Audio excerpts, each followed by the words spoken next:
नमस्कार, मैं तनवीर सिंह कृष्णावत, महामंत्री मेवाड़ क्षेत्रीय महासभा।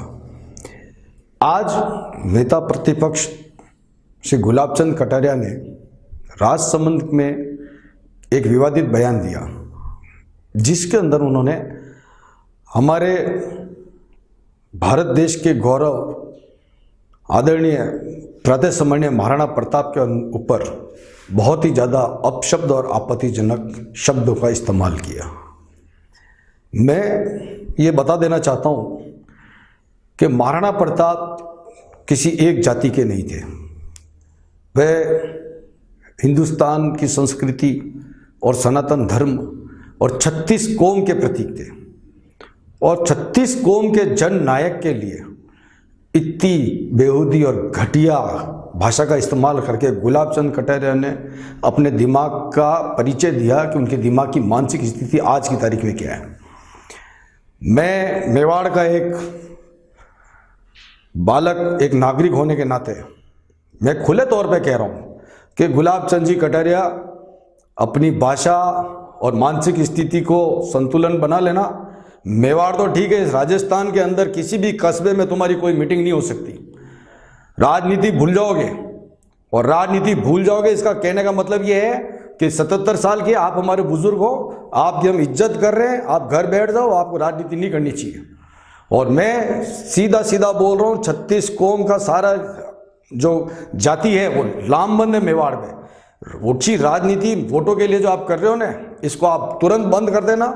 मैं पूर्व में भी आपसे आगाह कर चुका हूं कि अपनी हल्की राजनीति के लिए महापुरुषों का नाम और इस्तेमाल और जातिगत राजनीति मत करो।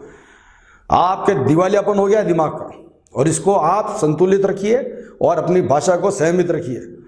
मैं पूरे राजस्थान के करणी सेना, राष्ट्रीय करणी सेना, मेवाड़ क्षेत्रीय महासभा, अखिल भारतीय क्षेत्रीय महासभा, समस्त संगठनों से निवेदन करूंगा कि ये गुलाबचंद कटारिया जी जहाँ कहीं भी भाषण दे, इनसे पूछना कि हमारे पूर्वज महाराणा प्रताप का अपमान इसने किया है। जब तक ये माफ़ी नहीं मांगे, इनकी किसी भी जगह कोई सभा नहीं होनी चाहिए। इनको काले झंडे बताओ, इनकी राजनीतिक दिवालियापन करो। मैं किसी राजनीतिक दल के ना पक्ष में हूँ ना विरोध में हूँ, मगर इस तरह का जो भी व्यक्ति अगर कहीं भी कोई सभा करे, मैं हनुमान जी बेनीवाल से भी निवेदन करूंगा कि आप इन सतीश जी पुनिया से पूछो, क्योंकि जैसे हमने महाराज चेदा जी का सम्मान करते हैं, उसी प्रकार महाराणा प्रताप का सम्मान होना चाहिए।